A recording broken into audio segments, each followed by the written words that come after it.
Bonsoir tout le monde, j'espère que vous allez bien. Alors une petite vidéo aujourd'hui pour parler des coûts de logement locatif, en tout cas pour les vacances à Kinshasa. Donc on est bientôt en été, donc beaucoup d'entre nous vont commencer à préparer leur voyage pour retourner au pays. Et personnellement pareil, je suis en train de préparer mon retour au Congo pour 3 mois là dans les mois à venir. Et j'ai commencé à chercher les logements sur Airbnb comme je le fais d'habitude. Donc force est de constater que les prix de logement à Kin restent quand même quelque chose. Franchement, je pense que pour tout le budget que vous avez pour votre voyage, c'est le logement qui coûte cher, qui va coûter cher parce que surtout, personnellement, je cherche un confort. Donc, le confort, le minimum que je cherche, c'est d'avoir l'électricité en permanence, l'eau en permanence et surtout la sécurité, parce que vu que je pars 3 mois, je peux pas me permettre d'aller n'importe où parce que je dois tenir sur du long terme. Peut-être que si vous partez pour 2-3 semaines, vous pouvez vous dire bon, je prends un logement moyen, c'est pas grave, c'est que 2-3 semaines, après je vais rentrer. Mais sur 3 mois, je vous conseillerais d'avoir vraiment un minimum de confort parce que sinon vous ne tiendrez pas hyper longtemps au pays. Et j'avais vu une vidéo de Papa Dido où beaucoup étaient en train de se plaindre du prix d'un logement qu'il avait mis en ligne, une location qu'il avait mis, beaucoup se plaignaient du prix.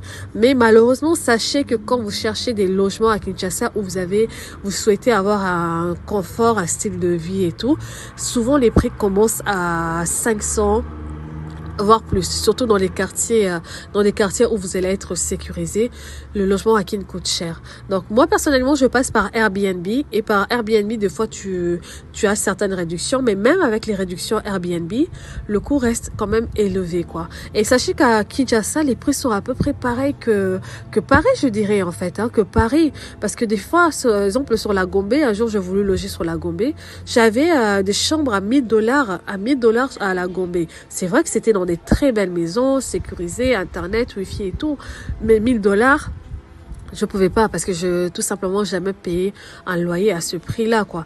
Donc souvent quand je pars à Kin, je me retrouve à payer des loyers que j'ai jamais payés en France. Et malheureusement, les prix seront toujours de cette façon tant qu'il y aura pas assez de logements pour tous les voyageurs qui viennent les étés. Il y a beaucoup de demandes, pas assez d'offres. Donc bien évidemment, les gens mettent les prix un peu comme ils veulent, mais aussi par rapport au prix que leur a coûté la construction de leur maison, de leur appartement. Donc, si vous souhaitez partir au Congo cet été, je vous conseille vraiment de commencer à regarder dès maintenant les logements pour pouvoir réserver via Airbnb ou bien via autre chose. Moi, je passe en général par Airbnb.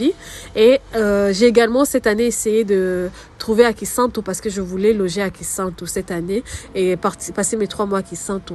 Mais malheureusement, à Kisantu aussi, les prix ont commencé à augmenter. Là, j'avais trouvé un logement, une belle maison, mais vraiment belle, sécurisée et tout. Et le prix la nuit était à $1000. Et excusez-moi, à $100 la nuit. Et donc du coup, au mois, j'en avais à plus de 2000 € quoi. Donc il n'y avait pas question de réduction. Donc ça m'a étonné que même à Kisantu, on ait ces prix-là quoi. Donc bien évidemment, les locaux qui sont sur place, ils savent toujours où trouver des bons plans et tout. Mais j'ai du mal à pouvoir trouver un logement sécurisé avec l'eau en permanence, l'électricité et avec un minimum d'hygiène. C'est limite un parcours de combattant pour trouver un logement comme ça. Et même ceux qui sont sur place essaient de me trouver un truc pas cher avec les 3 critères, mais on a un peu du mal. Mais je sais que sur Airbnb, c'est facile de trouver, mais c'est le prix qui est vraiment compliqué. Donc voilà, je sais pas si vous avez des bons plans à conseiller pour trouver des logements avec un minimum de confort à un prix convenable à Kinshasa. Je sais que moi je pars pendant la période, ça va tomber sur la période estivale, un bout de mes vacances, donc ça va être compliqué de négocier les prix.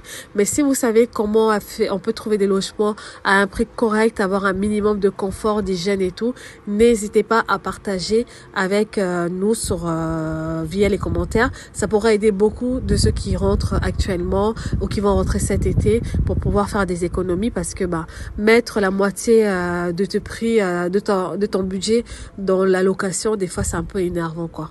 Mais bon, à Kinshasa pour l'instant c'est le cas, il faut le faire pour pouvoir bien rester au pays. Donc, si vous avez des bons plans, n'hésitez pas à partager et aussi à nous dire qu'est-ce que vous pensez des prix en fait qui sont pratiqués, surtout à Kinshasa, parce que moi je trouve ça, franchement, je trouve ça hors de prix Kinshasa au niveau logement, quoi, hors de prix. Donc, ça vaut vraiment le coup, je pense, de pouvoir construire une petite maison, surtout si vous rentrez chaque année, pour avoir un pied-à-terre que de devoir payer des sommes comme ça là pour une petite période, quoi. Donc voilà, n'hésitez pas à partager votre avis et je vous dis à bientôt pour une nouvelle vidéo. Au revoir.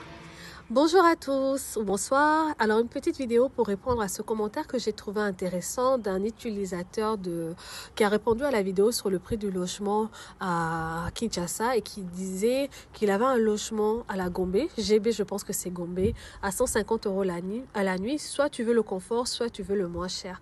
Alors juste pour répondre à ce commentaire, pardon, je voulais dire en fait ça ne peut pas juste être soit blanc soit noir. Soit tu payes cher, soit tu te retrouves dans un truc minable. Ça ne peut pas être ça. Il y a une classe moyenne. Il y a des gens qui ont des salaires moyens et qui veulent quand même, lorsqu'ils vont au pays, trouver des offres qui puissent leur convenir. Et pour ça, en fait, il faut qu'on pense, ceux qui vont au pays, il faut qu'ils pensent également à cette classe moyenne qui a envie de voyager au Congo, qui a envie de faire des choses au Congo. Mais lorsqu'elle vient, elle se retrouve bloquée parce que les logements coûtent cher, parce que quand ils veulent faire quelque chose, parce qu'on croit qu'ils viennent d'Europe, parce qu'ils viennent d'Europe, les gens croient qu'ils ont beaucoup d'argent à dépenser. Non, c'est pour ça que aussi ça limite les gens qui veulent aller au pays. Parce que tu sais que quand tu vas aller, tu vas mettre 1 500 € pour ton voyage dans le logement. Franchement, 1 500 €, c'est peut-être 5 mois de loyer que tu vas payer en France, dépendamment de la ville où tu vas habiter. Donc, soyons aussi raisonnables. On veut développer le Congo. On veut que les gens viennent pour le tourisme parce que c'est un pays qui a énormément de potentiel touristique. Mais si on continue à vouloir tout le temps penser aux gens qui ont les moyens de payer 150 $ et oublier la classe moyenne qui, elle, n'a pas 150 $ à payer, mais qui n'a pas aussi envie de se retrouver dans des logements ou dans des choses qui ne fait pas partie de sa catégorie, si vous continuez à oublier ce genre-là, ces personnes-là vont commencer à aller ailleurs dépenser leur argent. Au Congo, il doit y avoir aussi une classe moyenne, en fait. Et il faut penser à cette classe moyenne qui d'ailleurs, est nombreux. On est nombreux dans ce cas-là. Et si les gens proposent des logements pour les classes moyennes, ils vont se retrouver. Et je pense que vous allez vous faire quand même beaucoup d'argent parce que on est nombreux à chercher des logements qui puissent convenir à nos porte-monnaies et qu'on puisse y être bien. Et d'ailleurs, quand vous faites des logements, il faut penser à tout le monde. Après, je peux comprendre que vous pouvez peut-être vous positionner dans des catégories luxueuses pour viser une clientèle riche.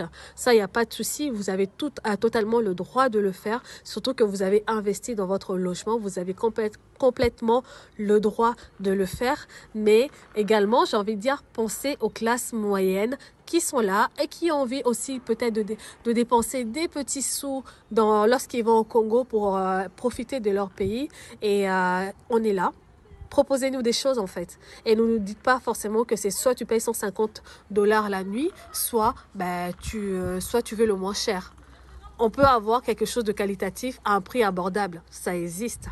Et la classe moyenne veut se développer, veut profiter. Et cette classe moyenne, quand vous allez dans d'autres pays, ils sont là et ils voyagent et ils dépensent énormément parce qu'ils ont la possibilité, parce qu'ils ont des offres qui correspondent à leur porte-monnaie.